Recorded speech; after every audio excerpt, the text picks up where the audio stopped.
L'État du Niger détenait 31% des actifs et la société française du nucléaire Orano Ex-Areva et ses partenaires 69%.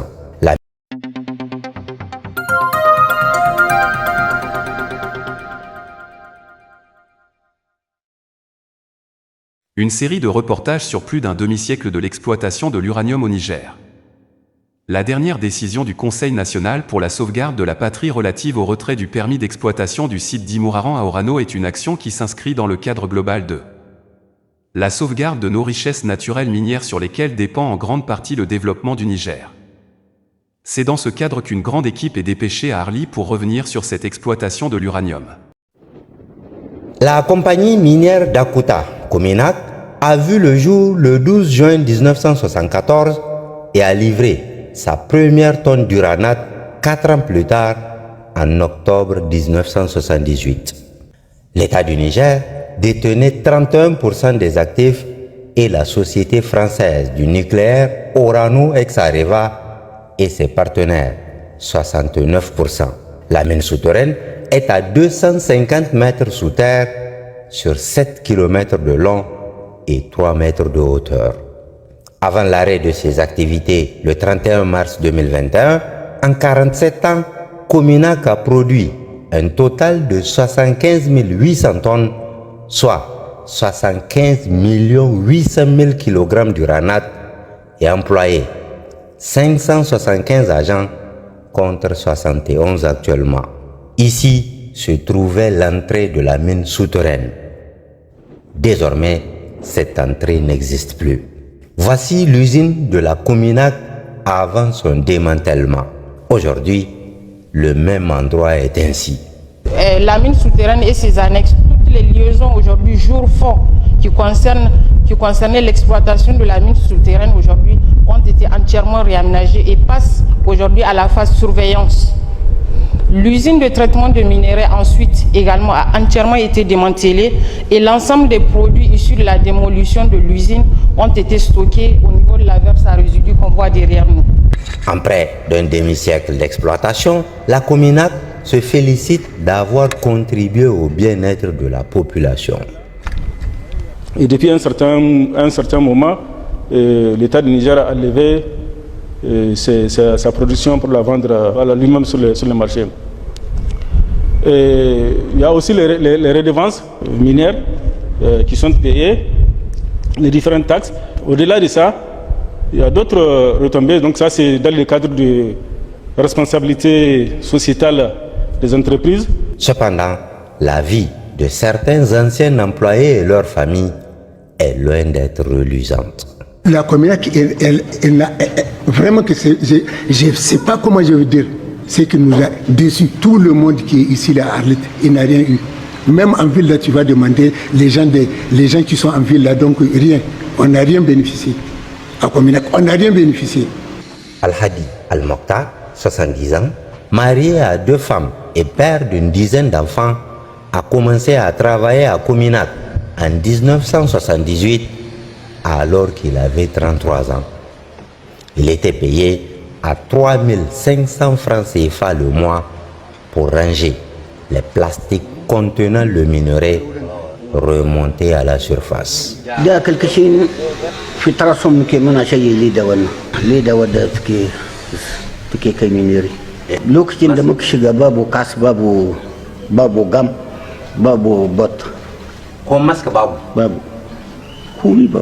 Après 30 années de travail, il a pris sa retraite avec un salaire mensuel de 50 000 francs CFA et sa pension est aujourd'hui de 200 000 francs par trimestre, moins de 67 000 le mois. Sa maladie s'est aggravée ces 10 dernières années. Il n'arrive plus à marcher ni se coucher convenablement. Son corps lui fait mal partout. La moindre plaie met des mois à guérir. Une pile de documents sanitaires témoigne de ses incessants allers-retours dans différents hôpitaux à Arlit, Niamey et même en Algérie.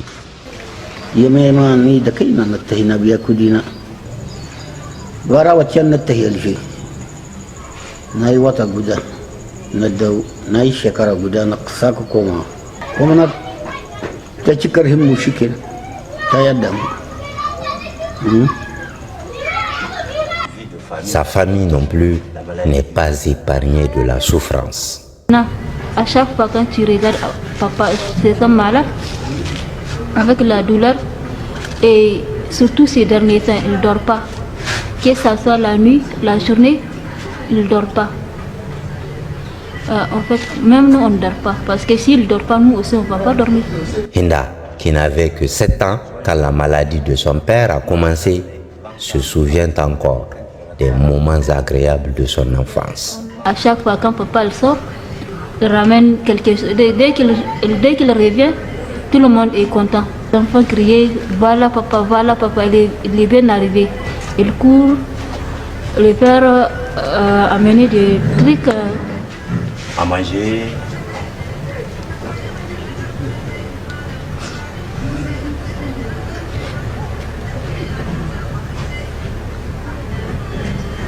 Mais maintenant, c'est le cas contraire. Il n'y a pas une...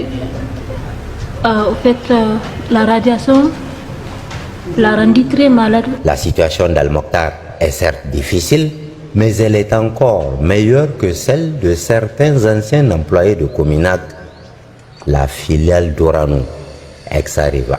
Si tous ceux que nous avons rencontrés partagent en commun les douleurs musculaires et articulaires, ainsi que des difficultés de mobilité, certains sont atteints de perte de mémoire.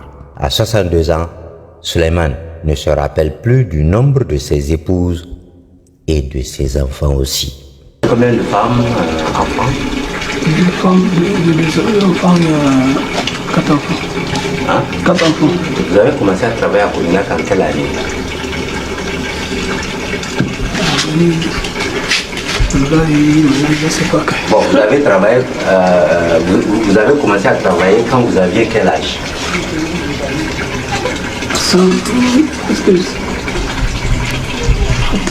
D'accord. Vous avez travaillé là-bas combien d'années? Cominac. Oui. Cominac a fait Pardon? Est-ce que je peux pas dire? Mun kai 7 ans in ba ya sha magani ba ya iya kwana ga zahi bai iya mishi kuma ba mu da halin abin da za mu sa mishi wanda sanyin da zai isa shi komi ya mance yanzu baka ga tambayoyi da kake mishi ya mance abubuwa yanzu wani lokaci ɗiyan shi ma yana kallon su sai ce bai san su ba yanzu ga yara tabarkalla yaro ya kusa kai 20 babu wanda ya samu wani aiki daga cikin yara kenan mu ne muke ta wahala tare da yaran nan. D'autres cas sont encore plus graves. Vous avez quel âge? Moi? Maintenant? Oui.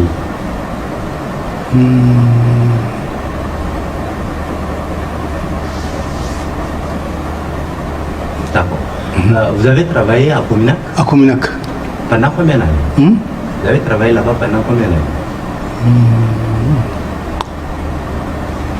Vous ne vous rappelez pas? Non. Maintenant, c'est moi qui travaille un peu, comment dirais-je, j'ai fait le travail à sécurité quoi. Si j'ai à avoir mon somme, je vais partir faire le ravitaillement quoi. Ouais, maintenant, jusqu'à présent, on a vu la situation. C'est pas bon, c'est pas bon. Même aujourd'hui, vous avez vu, il n'y a rien aujourd'hui, on n'a pas manqué la manute, mais c'est pas la nuit, peut-être on va débrouiller voir quoi. Dans toutes les familles que nous avons visitées, un constat, c'est toujours après la retraite que la maladie survient. Les spécialistes ne sont guère étonnés. La plupart du temps, ils sont les effets des réanimations ionisants, les maladies professionnelles issues de ces effets-là sont déclarés en post-professionnel parce que leur temps de latence est long. Le temps de latence, c'est le temps que la maladie fait pour pouvoir se développer. Ça peut aller jusqu'à 30 ans. Quel que soit ce qu'elle a pu générer en termes de ressources financières, avec plus de 75 millions de kilogrammes d'uranate, Cominac s'en est allé, laissant derrière elle un environnement qui ne s'en remettra jamais, mais aussi des familles plongées dans un désarroi total. Arlit, en ce lundi 1er juillet 2024, quelque part sur la route de l'uranium, ou ce qu'il en reste, l'équipe de la RTN qui s'active pour se libérer du sable est avancée en direction du site de la mine à ciel ouvert Myriam en construction. Arrivée sur place dans des conditions météorologiques mauvaises, l'équipe de Grand Débat commence immédiatement à installer le plateau et celle de reportage cherche des endroits moins exposés à la poussière et au vent pour des interviews et autres prises de vue. Myriam est la première des 5 mines que la compagnie minière de Madaouela Komima envisage d'exploiter sur une période de 5 ans pour le compte de Goviex Niger, filiale de la compagnie canadienne du même nom, détentrice de permis de recherche et d'exploitation du site. Que représente ce site en termes de gisement d'uranium et les impacts futurs de son exploitation pour le Niger? Un gisement très important, c'est celui-là sur lequel on est, c'est Myriam.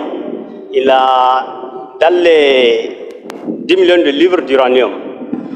Donc ça serait exploité en 5 ans, à raison de 1000 tonnes. L'autre gisement, c'est Marianne Marilyn, qui est au niveau du camp militaire Madaouela. Ça serait la deuxième mine à être ouverte avant l'extension de celle-ci. Et il y a une autre mine, Madaouela Sud, Nord-Est, et Marivonne, qui vont être exploitées aussi ensemble. Ce qui en total fait 3 mines, une à ciel ouvert, 2 souterraines. Donc la valeur totale, c'est 50,5 millions de livres d'uranium. Ce qui fait dans les 20 000 tonnes d'uranium à exploiter sur 19 ans. Cela dit, il faut aussi rappeler que Goviex, comme d'autres compagnies minières détentrices de permis d'exploitation, a fait l'objet d'une mise en demeure par le ministère des Mines, une mise en demeure qui expire le 3 juillet 2024. Prenant très au sérieux cette injonction du gouvernement nigérien, Goviex a mobilisé plus d'1 milliard de francs CFA pour démarrer les travaux avant l'expiration du délai de rigueur. L'intérêt ici n'est pas seulement de montrer les efforts déployés par cette compagnie pour sauvegarder ses propres intérêts, mais surtout de souligner le respect et la considération qu'elle a fait montre vis-à-vis des autorités actuelles du Niger en mobilisant tous les moyens qu'il faut pour démarrer l'exploitation du site, contrairement au groupe Orano qui a été moins enclin au même respect et considération à l'égard du Conseil national pour la sauvegarde de la patrie au moment où ce groupe avait reçu sa mise en demeure à propos du site d'Imouraren. La suite, tout le monde la connaît.